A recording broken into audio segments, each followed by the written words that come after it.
True. Let's go to Karma Green, we steady on the rise. Digging truth from ancient scenes, we open blinded eyes. Rhyme sharp like pirates' lines, we break the bondage tight. Kamji speaking revolution, keep the fire burning. Chill drums guide our stride, we march with purpose proud. No more silence, we collide, our voices thunder loud. Politics and history, we stitch them in every verse. From Pharaoh's throne to Yaoundé streets, we claim the Kamji verse.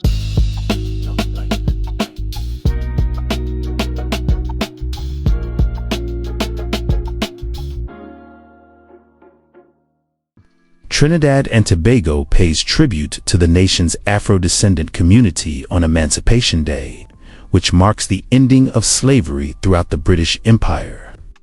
Augustine Agbo works as a doctor, treating patients in clinics across the striking Caribbean island of St. Lucia. When he returns to his home in the coastal town of Rodney Bay, he clocks in for his second job as the owner and solo chef of a Nigerian takeaway, egusi soup and fufu that's more popular. They love jollof rice too, Dr. Agbo says, reeling off a list of his customers' favorite dishes. The 29-year-old hails from Nigeria, population 230 million, but crossed the Atlantic for St. Lucia, population 180,000, to train as a doctor in 2016. He set up his home-based takeaway named Africana Chops in 2022. After being incessantly asked by his St. Lucian friends for Nigerian fare, the takeaway is now thriving, Dr. Agbo tells the BBC, and not just because his island customers think the food is tasty. They know that we all have the same ancestral origin. So most of the time, they want to get in touch with that, Dr. Agbo explains, adding that interest in African culture has grown tremendously since he arrived almost a decade ago. St. Lucia is not alone in this phenomenon. Across the Caribbean, the desire to reconnect with the population's African heritage appears to have strengthened over the past few years. People across the Caribbean have been expressing African pride through cultural means, such as food, clothing, and travel, while governments and institutions from both sides of the Atlantic have been meeting to forge economic ties. Africa has had a long presence in the Caribbean. A significant part of the island's population descended from enslaved West and Central Africans, who were forcibly transported to the Caribbean by European merchants in the 17th and 18th centuries. Slavery was abolished in much of the Caribbean during the 1800s, while independence from European powers came the following century. The descendants of enslaved people retained some African customs, but largely developed their own standalone cultures, which differ from island to island. In the past, there have been major campaigns to encourage African pride. As Dorbenio Marji, who runs the Antigua and Barbuda Reparations Support Commission, says, it was particularly strong in the 1930s or so, and then again in the 1960s. We saw a major outpouring in sync with the American Black Power movement during that period, he says, talking to the BBC on the island of Antigua. Mr. Omart believes the Caribbean is witnessing a renewed, more promising version of such Pan Afrikanism, a term used to describe the idea that people of African descent should be unified. It has widened beyond psychological and cultural themes, and we are now talking in broader economic terms, such as stronger transportation links between the Caribbean and Africa, he says. We are in a different phase now of Pan Afrikanism, one that's not going to wane like before. The cultural ties are strong, but new trends on social media, as well as African musicians going global, have excited a new generation. One thing that separates this wave of African pride from the ones that came before is social media. Dennis Howard, an entertainment and cultural enterprise lecturer at the University of the West Indies, says a significant amount of Jamaicans are connecting with Africa through platforms such as TikTok. People are learning more about Black history beyond slavery, he tells the BBC from his home in the Jamaican capital, Kingston. Mr. Howard also points to the global rise of Afrobeats, a musical genre from Nigeria and Ghana.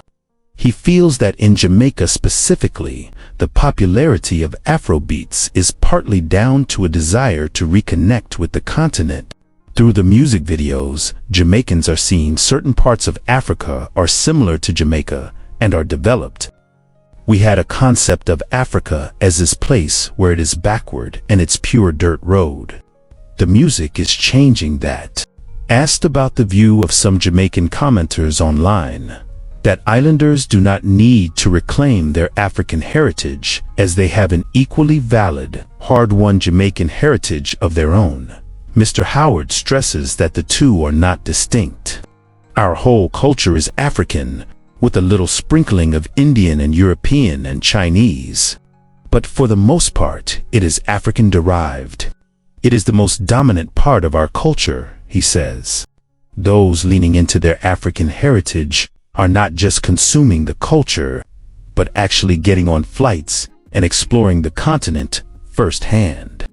The Tourism Authority in Ghana, once a major departure point for enslaved Africans being shipped to the Caribbean, told the BBC there had been a notable increase in holidaymakers from the islands in recent years.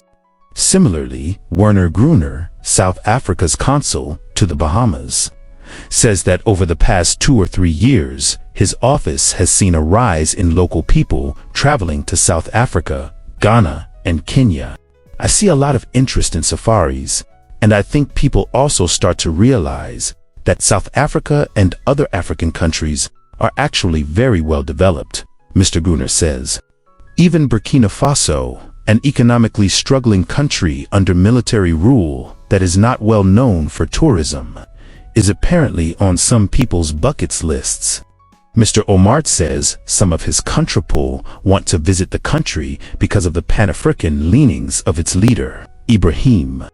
Getting to the mother continent from the Caribbean can, however, be complicated, with travelers often forced to fly via Europe. Earlier this year, in a speech in which she referred to herself as a daughter of Africa, Prime Minister of Barbados, Mia Mottley, called for the construction of air and sea bridges between Africa and the Caribbean. Let us make these changes, not just for heads of state, but for ordinary people who wish to trade, travel, and forge a shared future, she said. Key institutions like the African Union, African Development Bank, AFDB, and African Export-Port Bank, Afreximbank, have been working on the trade angle, hosting conferences and setting up memorandums of understanding with their Caribbean counterparts.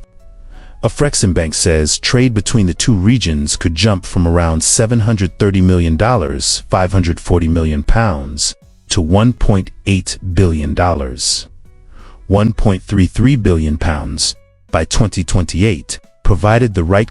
But at the moment, Africa and the Caribbean have some of the lowest indicators in the world for transport infrastructure, logistics quality, and customs efficiency, according to the World Bank. Medic and food entrepreneur. In an attempt to reduce trade barriers, the Prime Ministers of Grenada and the Bahamas this year called for Africa and the Caribbean to launch a shared currency. Bahamian Prime Minister Philip Davis told delegates at an Afreximbank meeting in Nigeria they should seriously consider a single digital currency. While Grenada's Dickon Mitchell said, such a move would symbolically and practically affirm our shared identity not just as trading partners, but as members of a truly global Africa. Getting more than 60 countries to coordinate and launch a standard system would be no easy feat. But Mitchell said this must be done if the regions are to take control of their own future. Back in St. Lucia, Dr. Agbo says his attempts to bring egusi, fufu, and jollof to local people are a small but worthy contribution to the strengthening of relations between Africa and the Caribbean. In June, Nigerian President Bola Tinubu signed various cooperation agreements with St. Lucia during a state visit, and Dr. Agbo sees Africana Chops as an extension of that. I can say, I'm working hand in hand with the Nigerian government, and even the St. Lucian government, to promote the African culture, he says. The doctor and businessman is now trying to upgrade his food business to a full-fledged restaurant, and he hopes the cultural exchange between Africa and the Caribbean also goes from strength to strength. It's awesome, he says. I'm really excited about that. Let's go to Karma Green, we steady on the rise. Digging truth from ancient scenes, we open blinded eyes. Rhyme sharp like pirates' lines, we break the bondage tight. Kamji speaking revolution, keep the fire burning. Ship drums guide our stride, we march with purpose proud. No more silence, we collide, our voices thunder loud. Politics and history, we stitch them in every verse. From Pharaoh's throne to Yaoundé streets, we claim the Kamji verse.